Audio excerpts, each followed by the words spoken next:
आर्यावर्त भारतवर्ष हूँ ऋषिंकर देश आउ ये कृषि देश अनेक साधुसंत मुनिषी मान पावन पदरज पाई भारतवर्ष धन्य हो भारतवर्षर अन्यतम वरिष्ठ सन्थ महापुरुष उत्कलीय सन्थ परंपरार जोड़े महान सिद्ध साधक होती सद्गुरु बाबा श्री श्री वैकुंठनाथ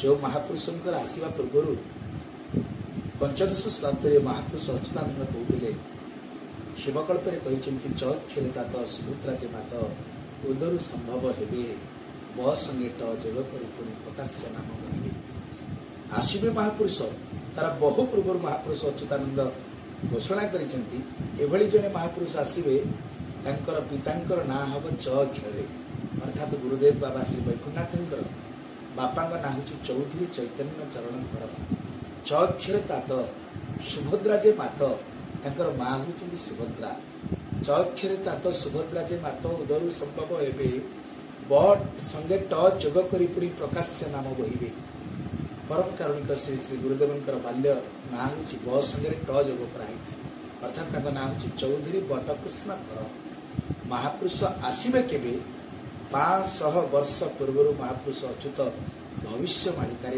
कथा लिखिं कौन करेंगे सी द्वादश राहस तही मोर हेब चहटिब लीलाचारी अष्ट सखींकर विग्रह स्थापन बोलाइब ब्रह्मचारी बहुत ये श्रीधाम वृंदावन में आम मैंने साधारणतः देखी था अष्ट सखी मान विभिन्न जगह पूजा अच्छी ललिता विशाखा इंदुरेखा चित्ररेखा चंपकलता कनकलता सुदेवी रंगमंजरी इत्यादि किंतु ये ओडिशा रे आउट थाई पारे किंतु जड़का मणिनाग गुफारे 8 जन सखी की रखी पूजा कर परम कारण गुरुदेव महापुरुष सेबठू लिखिते द्वादश राहस तहिमर एव चहटिब लीलाचारी द्वादश राहस माने 12टा रास प्रत्येक पूर्णिमा से रास हुए परम कारण गुरुदेव प्रत्येक कार्तिक पूर्णिमा मार्गशीर पूर्णिमा प्रत्येक मासर पूर्णिमा से रास करती महापुरुष सेबठू लिखिं द्वादश राहस तहिमर एव चहटिब लीलाचारी अष्ट सखींकर विग्रह स्थापन बोलाइब ब्रह्मचारी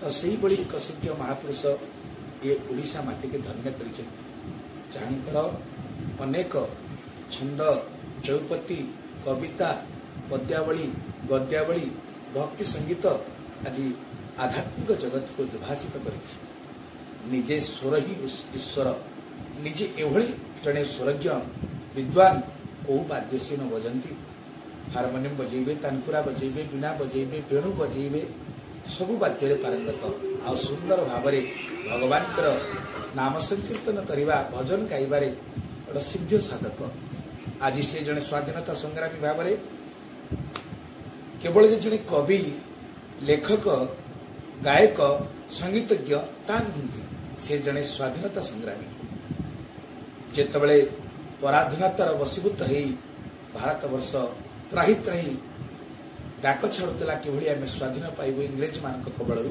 से तबले मात्र पंचम पाठ पढ़ुते परम कारण गुरुदेव बाबा श्री वैकुंठनाथ जन्म तांकर विश्वनाथपुर ब्राह्मण शासन रे किंतु मात्र 21 हवा पूर्व नामकरण हवा पूर्व तांकर जन्मदात्री मांकर स्वर्गारोहण हो जाए सुभद्रा मांकर मातुला रहे महांगा थाना अंतर्गत जलेश्वरपुर ब्राह्मण शासन रे मामू दीनबंधु त्रिपाठी घरे लालित पालित होती बाबा वैकुंठनाथ आउ 5 वर्ष बेले तांकर पितृवियोग घटी मामू घरे तांकर बाल्य अवस्था घटी से समय पाठ पढ़ी महांगा निकटस्थ से प्राइमरी स्कूल रे पाठ पढ़ी सारापर इंग्राजी पाठ आरंभ हो घृणा आसी जो इंग्रेज मैंने आमको अत्याचारित कर जो मैंने आमको अवहेलित कर मनुष्य को पशु भली व्यवहार कर भाषा को शिखी ना तेणु इंग्राजी पढ़ी ना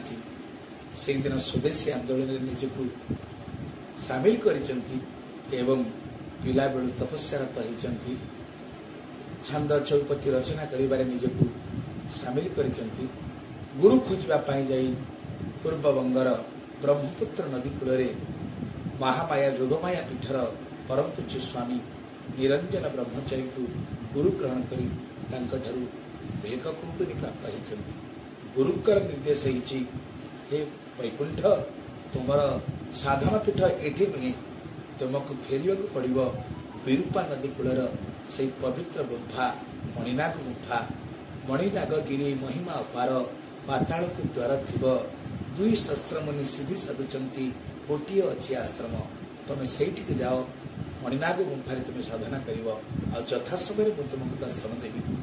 परम कारुण गुरुदेव गुरुदेव निर्देश क्रमे आसी पहुंची। विजय अमावस्यार अमा अंधकार भितर राति प्रबल वर्षा, ता सत्वे मातृआलय 70 चिमिति राति अधे डंगा घाटियाटे अपेक्षा कर पारिक आर पारिक नहीं जीव बोली आसी पहुंची जोड़का पहाड़ में।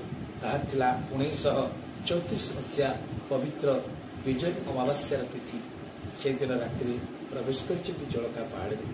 ये अमा अंधकार भितर ये आशापद संकुल भयंकर परिवेश भितर जीवन को बाजी लगे छंदा चरण जा इच्छा कर, बंधा देती जीवन मोर, जेते दुख अच्छी भवे दे आनंद लभिब जेबे, तेबे लदी दियो मोर शिर, छंदा चरण जा इच्छा कर।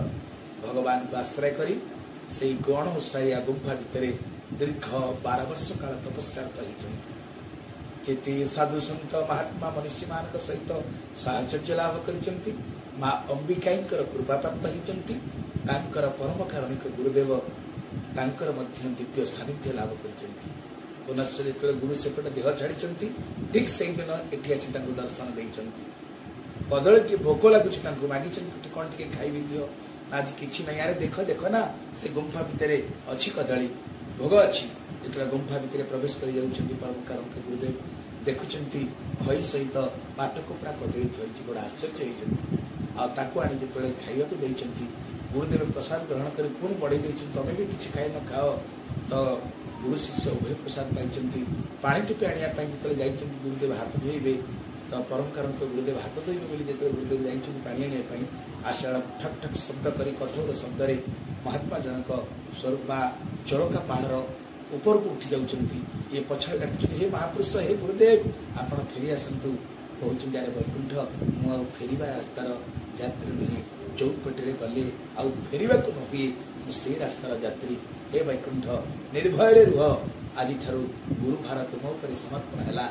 तुम्हें भजन कर, भोजन अभाव रही तुम भजन कर, सबुदिन आपणा चाहिए भजन मिल।